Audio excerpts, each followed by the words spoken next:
Well, here we are, Volume 23 of the Cryptid Encounter series.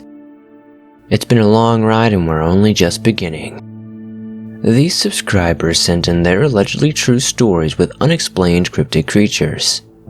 If you have a story you would like to share in a future video, be sure to send it in at swampdweller.net or the email you can find in the description down below. I would love to share your story with everyone here in the swamp. It's stories like yours that keep this show going. Now, let's get comfortable and relaxed and try not to get too spooked by these allegedly true, scary cryptid stories.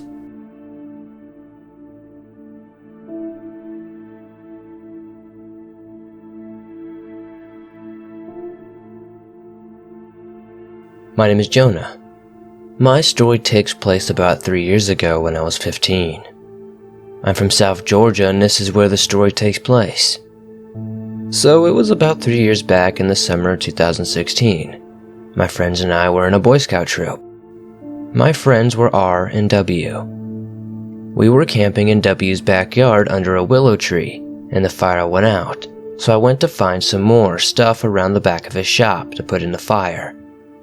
W had a very big yard, almost 20 acres, and his shop being in the very back, so I had to walk a good bit. I had a flashlight in one hand and an axe in the other. I finally got to the shop, so I started grabbing logs, but to do so I had to drop the axe. I had about 5 logs in my hand when I heard my friend in the woods next to me, maybe 20 or 30 feet away from me. It sounded like R, but last I checked he was laying down in the tent. His voice was drawn out and almost sickening to listen to. He said that he needed my help and to come here now, but like I said, his voice just sounded off. I felt really uneasy, but being the hard ass I was, nothing really scared me like that. I thought it might be a prank or something like that, so I said, "Very funny, stupid, go back to the tent." W was probably wondering where you are. W was the youngest and the most scared of us all, so we looked after him. As I said this, I started feeling sick and uneasy. The thing in the woods basically yelled no in an almost howl or some kind of growling sounding voice. It then suddenly started asking me to come here again instantly. I jokingly said, "No, you come here," and threw a log in the woods where the voice was coming from. Then I heard the trees and branches shake very violently as whatever it was dashing toward the shop. I was confused, scared, and regretting saying to come here. I dropped the logs and grabbed the axe as fast as I could, and started almost running backward. Nothing came out of the woods though. It was just silent. Not a single sound whatsoever. I was freaked out, so I walked back and grabbed the logs and hightailed it out of there. I got back to the tent and saw that R was out cold, asleep like a baby. I was freaking out even more now. I started the fire again and sat down with W. He saw that I was out of it and he asked if I was okay. I said, "Yeah, just sleepy." I guess because I did not want to scare him. We decided to lie down in the tent and we all fell asleep. About an hour later, I was woken up by a voice, but it was W's dad's voice and distorted. The voice asked if we could let him in. W got up and headed for the tent door, but I jumped on him, grabbed his mouth, and told him to shut up. "That's not your dad." I knew that because his dad was a truck driver and was out of state. The voice asked again, "Please, let me in, boys. It's cold out here." The fire was barely lit, but I could still see an outline of the person. It was tall, skinny, and deformed. I was scared for my life, for the first time in my entire life. We stayed quiet for what felt like hours, but it turned out only to be minutes. R was now awake and freaking out too. We waited for another 5 or so minutes and the shadow walked away. I grabbed my hunting knife and prepared to walk out to see if it was gone. I slowly opened the door and waited for a sound. Silence. I got up and ran out of the tent with my knife and flashlight, looking around frantically to find something that was messing with us. But I just saw nothing. I told R and W to stay there as I looked around. At this point in a horror movie, I would have been attacked and killed by a monster in the dark. That said, there was nothing. I started walking back to the tent when I saw it. It was super tall, with long arms and long messy hair. It was so skinny. I could see bones sticking out of the skin of the thing. It was not bleeding though. I found this weird. I was looking at the tent with the red glowing eyes. I yelled at the thing to get out of here, and it turned to me and screamed so loud and high-pitched, I felt like I was gonna pass out. It ran away on all fours like a dog or a cat would, and I yelled to R&W to run outside to me. They must not have believed me because W cried. He just would not leave. I ran up to the tent and opened the door to show it was me and not anything else. They quickly got out and we ran to the house and locked all the doors and barricaded ourselves in the bathroom and waited for the morning. All throughout the night, we heard the thing I now call Red Eyes, screaming angrily. Our sleeping bags were ripped apart and our food was missing in the morning. W told his mom that it was a dog and that it was sick or something. But I know what it really was. It was Red Eyes. I have never told anyone before until now. I hope you find this story scary and fun to listen to. If anyone could tell me what that thing was, I'd really love to know. Again, thank you for reading.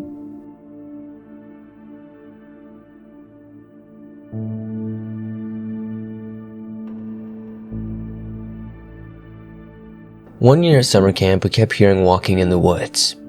We saw people a few times and we thought scouts from another troop were just trying to scare us. We told our scoutmaster about this and he told the nearby troops to cut it out. It didn't stop though. Other scouts were talking about it in the mess hall and everyone was a bit freaked out. One night, one of the scouts in my troops wasn't feeling well, so we left him alone at the camp while we went to the bonfire that night. We hiked the 5 minutes it took to get to the fire pit. After 20 minutes, the kid we left at the camp came running down the trail and interrupted the ceremony. He was crying and all scraped up from running in the dark. He said he was sitting by the campfire when he heard the walking in the woods. He looked up and peering around the tree was what he described as a man with an angry dog face staring at him. He said after that, he ran as fast as he could, screaming most of the way. He felt terrified and believed he may be snatched up any moment, never to be seen again. After relaying this story, we all stuck together the remainder of the night, and we went home the next day.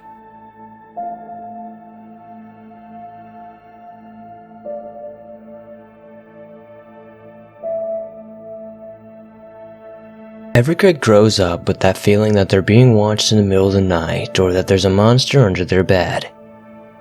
Their parents would show them that there was nothing there to be afraid of, assure them that the monster didn't exist, and that would be the end of things. I was one of those kids. Every night before I went to sleep, I would check under my bed and look inside my closet to make sure nothing was there. After I would determine they were both clear, I would go to sleep. I grew out of that constant fear and dismissed the idea of monsters, but I never thought that fear would one day catch up to me. It was a bright day in West Dover, Vermont. I was on a weekend getaway with two of my closest friends, we'll call them Jay and Dan. We were all 16 at the time, getting ready to start our junior year in high school in 3 weeks. Our families were very close and Jay's family offered a trip to the rest of us. Jay's grandfather owned a cabin along the edge of the Dover County Forest, right next to Cheyenne Brook. They would use the house in the winter during the ski season whenever they wanted to ski on the mountain snow, which overlooks the valley. It was particularly cool that August morning, only getting about 66 degrees by midday. My friends and I were avid hikers, and a small trail no longer than 6 miles long goes right past the cabin. Seeing this as an opportunity to get away from our families, we packed up a tent, sleeping bags, and some other essentials and headed out on the trail. We made our way to the trailhead on the other side of the development and turned back around 4 p.m. We got about 4 miles in and walked back and decided to set up camp since it was getting dark. We found a clearing on the side of the trail and got to work. I built a fire pit out of rocks I found in the area while Jay and Dan gathered sticks to build a fire. We got the fire going at around 7:30 and started cooking the hot dogs that we had brought with us. We turned on some music, shared a few stories, and were overall having a nice time. Jay brought 3 beers from the fridge in the cabin, so each of us cracked one open and sipped on them while we were eating. The fire began to dim around 8:30, so we all went out to grab some more sticks. While I was collecting sticks, the speaker stopped playing music since my phone's Bluetooth was out of range. For a few minutes, I got a chance to listen to the natural sounds of the wilderness. However, there were no sounds. No birds chirping, no crickets making really any noise, not even a breeze making the leaves rattle. It was absolutely silent. I felt uneasy and made my way back to camp. The whole time I was walking back, I felt as though I was being watched, and a chill ran down my spine. Once I got back to the fire with my sticks, I could see a look of confusion on Jay's face. He was facing the opposite way of me when I got back and seemed confused to see me when he turned around. "How did you get behind me so fast? I was talking to you a second ago over there." He pointed off in the direction that he had been looking in before. I assured him that I wasn't over there at all. "Well, what did you need help with then? You kept saying help me." At this point, I was on edge. No one else was on that trail with us at that time of night, and Dan was only a couple meters away from me when we were collecting sticks, so I knew it wasn't him messing around with me. At this point, Dan came back and we all just decided it was nothing. We didn't play any music at this point and the sounds of the wild sparked back up. A good hour went by and we all felt pretty tired at this point. Dan went into the tent and Jay and I were getting ready to put the fire out. Then it happened again. The woods went silent and I immediately got the chills. Jay and I didn't like the vibe in the area. We were hesitant to stay out, but we did anyway. "Hey!" Jay and I both turned around fast. A voice called out from the tree line and we were startled. "Help me!" The voice called out again. "Help me!" The voice was deep and distorted, and it just didn't sound right. Jay and I were on edge, and Dan just came back out of the tent. "Did you hear that?" he asked. It just didn't sound right. We were all looking off in the tree line for about 15 more minutes, but whatever was there got quiet. Jay turned on the video camera that he had brought with him and began filming the tree line to see if he could spot something. Suddenly, we heard a shriek. The sound was unlike any animal I had ever heard. It started off similar to an elk but had a human nature behind the voice. We all stood up. Again, we heard the shriek, only this time it was much closer. Terrified, we all jumped into the tent.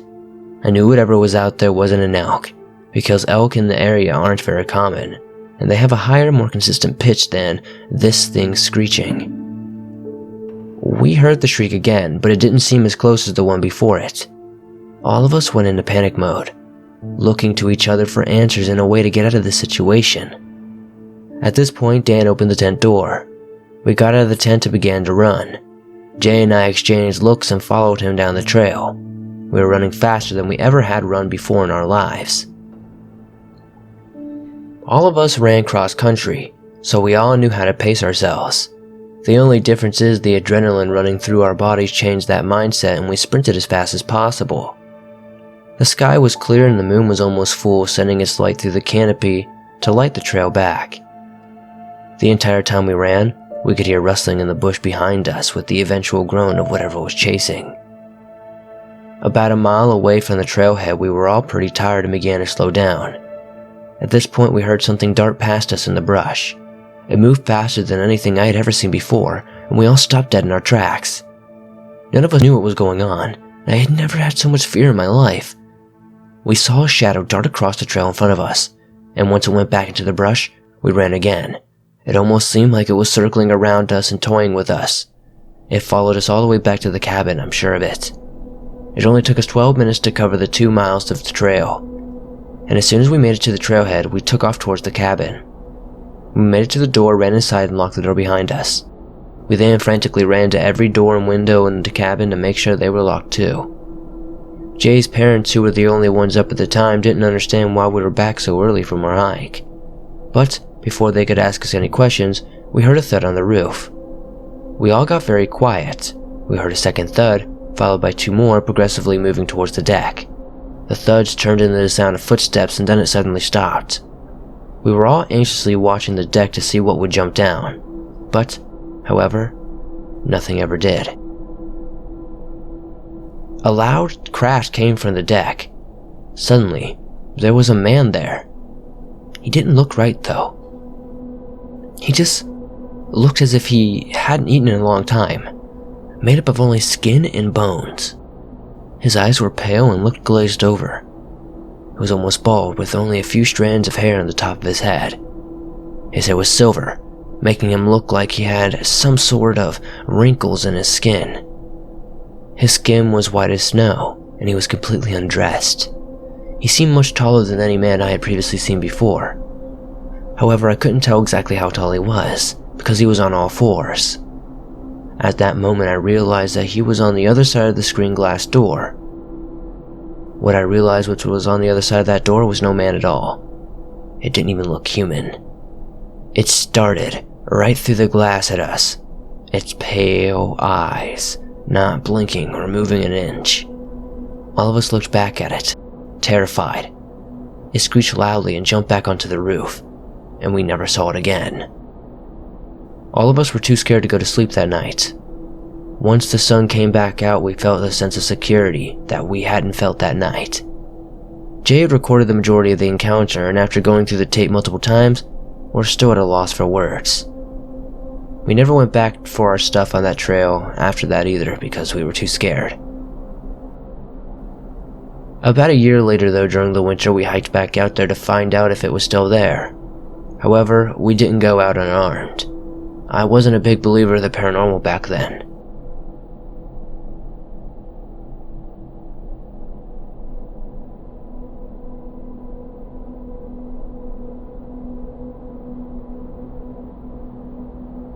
I live in a very small town in northern Norway.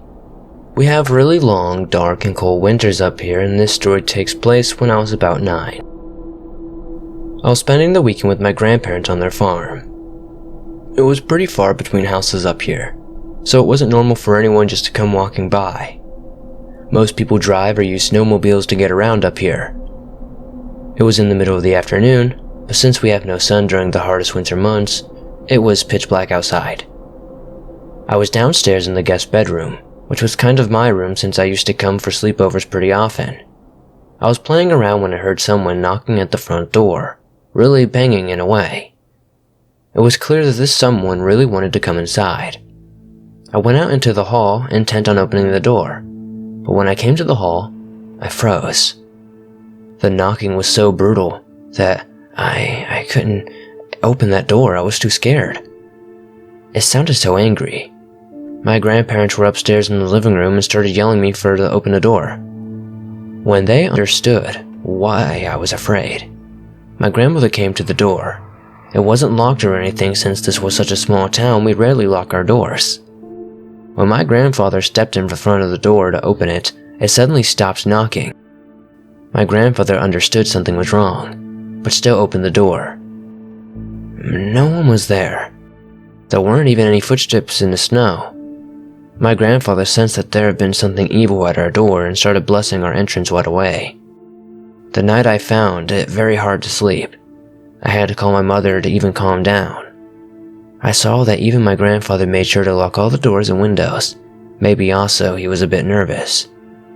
I had never ever sleepwalked before that night, but this night I did. My grandmother had found me laughing hysterically in the middle of the night at the front door, which I had unlocked and opened in my sleep. The next night, my grandparents had found footprints leading up from the forest up to the window of my guest bedroom. There were no footprints leading back into the forest. These prints were a little unclear because it snowed so much that week, so we couldn't tell if they were man-made or from a creature. I myself have no memory of the sleepwalking, and didn't even know about the footprints until years later. But I do vaguely remember catching out of the glimpse of my eye a shadow of a weird-looking creature, but I can't be too certain. My grandparents were so freaked out, but they didn't want to scare me even more. My mother told me about it years later, and it still gives me chills. What did we encounter that day? I have wondered about that so many times, and that comes to my mind, wondering if maybe this was that creature called Bola, which is said to have haunted that town. She is lonely but angry and mean. It is a being who hides in the dark and only shows itself to children. It supposedly really loves scaring others and hates to get laughed at.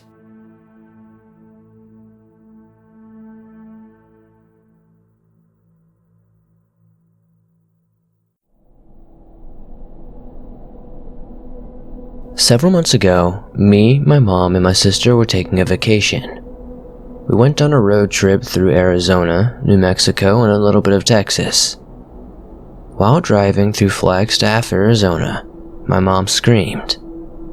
I was in the back seat and my sister and mom were in the front. They both saw something run across the road. They said it seemingly resembled a gray otter with 3 heads and 3 legs. On each head, there was a big nose that seemingly bobbled. I didn't see it, but my family described it to me. They said it did this galloping, hopping motion to move. It remained a family mystery, and we just assumed we may never know. This morning, though, I stumbled upon a post mentioning skinwalkers, and I looked them up. After hearing that they are in the same region as Flagstaff, I made a connection. Do you guys think that these could be some sort of skinwalker? A lot of you guys might know more than I do, considering I'm new to this stuff. Also, apparently it messed with the road lights. Apparently when it walked under them they would turn off and then back on the moment it was gone. We've never seen this thing again. I'm not sure if it's a skinwalker, but any confirmation or even thoughts as to what it actually could be are even more welcome. Thank you for sharing my story.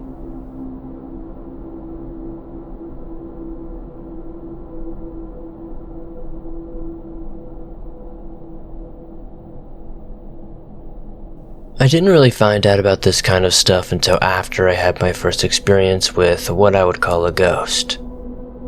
I had a few things happen in my life that was debatable, but after seeing this thing, there was no justification I could ever come up with. So now I'm open to anything, even if it sounds ridiculous.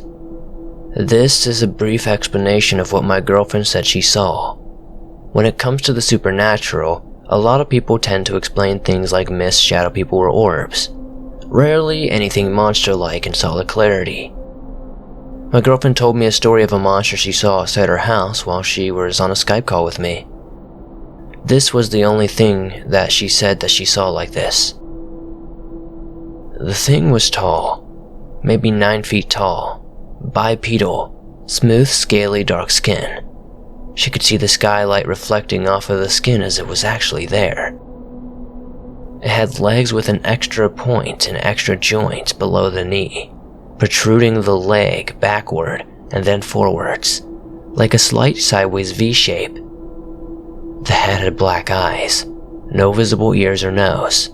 The mouth was large, partially snout with pursed lips.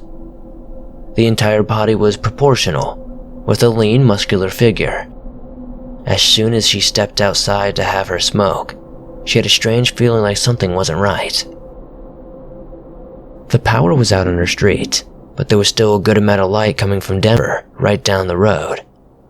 The lights were reflecting back and forth in the clouds and snow.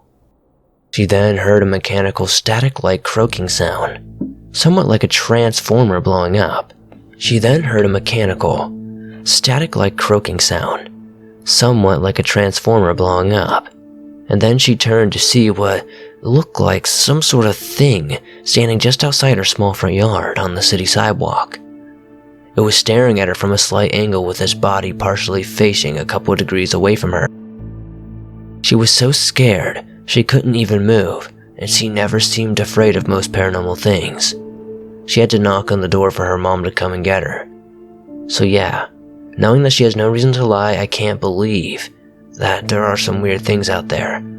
This story freaks me out, and if any of you know what it might have been, please let me know in the comments.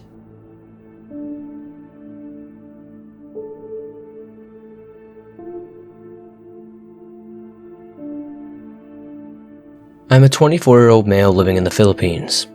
This is not even my story, but my dad's. It happened when I was a year old and my mother was pregnant with my younger sister. We lived in a semi-rural area where we had a lot of relatives and everybody knew each other in the neighborhood. My dad was out watering the plants in the backyard when he noticed a huge black bird perched on a low branch in the tree we used to have in our backyard. I know, big deal, right? Except the bird had unnaturally bloodshot eyes and looked back at my dad like it was thinking. My dad was a bit unsettled, but he thought nothing more of it as he resumed his work and went inside afterward. Hours passed and it was after dark. My dad went out again to do some more chores in our backyard. He was just finishing up when he noticed in the alley between our house and the fence separating ours from the neighbors, some small creature shuffling across the puddle of water on the pavement. Now, we had a pet turtle, a red-eared slider, and my dad thought that the turtle somehow got out of his tank and was making his way across the alley. But on closer inspection, he realized that this wasn't our turtle, but, I kid you not, a crab. That's right, a crab. Hundreds of miles away from the sea. It was huge and dinner plate sized. What further unnerved my dad was that this crab had, like from the bird earlier in the morning, bloodshot eyes. The crab stopped to look at my dad with, according to him, the same intense stare the bird gave him. My dad, having enough, quickly went inside, a bit creeped out at everything that had happened that day. The next day, my dad was out speaking with the elders in the neighborhood at what he saw the previous day. They told him it was an Aswang. Now, in rural areas of Philippines, there are stories of Aswangs, which are kind of like vampires in Western folklore. They are said to be shapeshifters who enjoy feasting on human and animal entrails, but a favorite delicacy of Aswangs are unborn fetuses. An Aswang would crawl atop a roof at night, directly above a pregnant woman as she slept, slip its long, prehensile tongue through an opening in the roof, and lap out the fetus like a mosquito would blood. As it happened, my mother was pregnant with my sister. One old man claimed he knew the Aswang that paid a visit to our home. He told my dad that this particular Aswang wasn't trying to eat my sister, but that it just liked being around pregnant women, like my mom, because it was so intoxicating to all Aswangs. Doesn't make it less creepy though, and I'm glad that the Aswang wasn't one of the malevolent ones. It was an interesting story though, and I should pay more visits to my dad to hear more stories from him, and I would love to share them with you if you guys would like to hear them. Thank you for reading my story.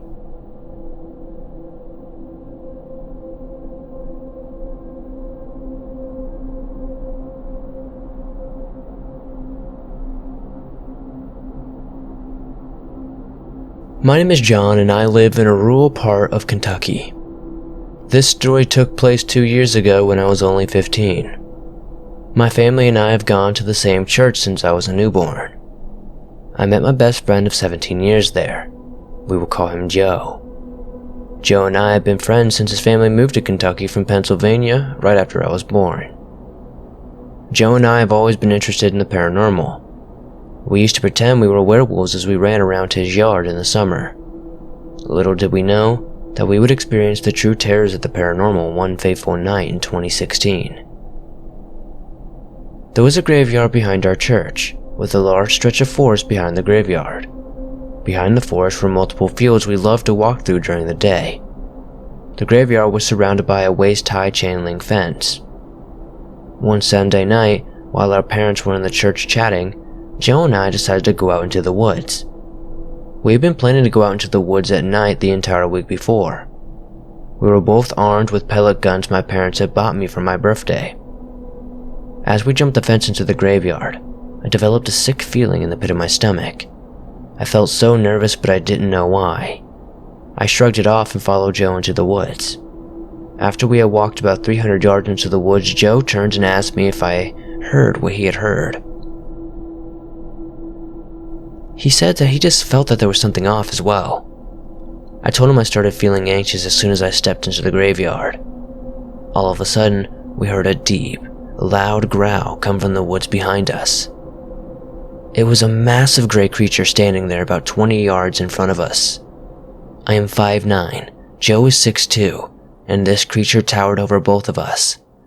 As Joe and I watched this creature, Joe leaned down to my ear and whispered, "How powerful is this pellet gun?" I told him it was just powerful enough to make it mad. Joe didn't listen though. Instead, he raised the pellet rifle and fired at the creature while yelling very loudly. The creature kind of made a yelping sound and ran off towards the field behind it. Joe breathed a loud sigh of relief and told me we should run back to the church before it comes back. Joe and I ran as fast as we could. We could hear howling and loud footsteps following us as we dashed out of the graveyard like madmen. As we turned and looked back at the forest, we noticed a large pair of yellow eyes staring back at us. We have never, ever gone back in those woods at night again. We still go out there in the daylight sometimes, but we always feel like we're being followed or watched. It's very uncomfortable. Please, if you go out into the woods of Kentucky, watch your back and never go into the forest at night, as you never know what's going to be waiting out there for you.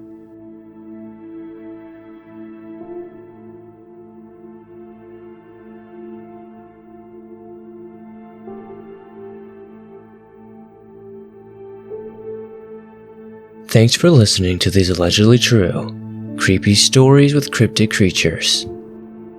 These were some truly freaky experiences, and personally I wouldn't want to run into a dog-faced man or some reflective reptilian creature. If you have a story you would like to share in a future video, be sure to send it in at swampdweller.net or the email you can find in the description down below. I would love to share your story with everyone here in the swamp. It's stories like yours that keep this show going. As always, much thanks to everyone who sent in their stories for this episode, and everyone who watched. I couldn't be doing this without you guys, and I appreciate you all so very much. I'll see you guys soon, with another creepy video.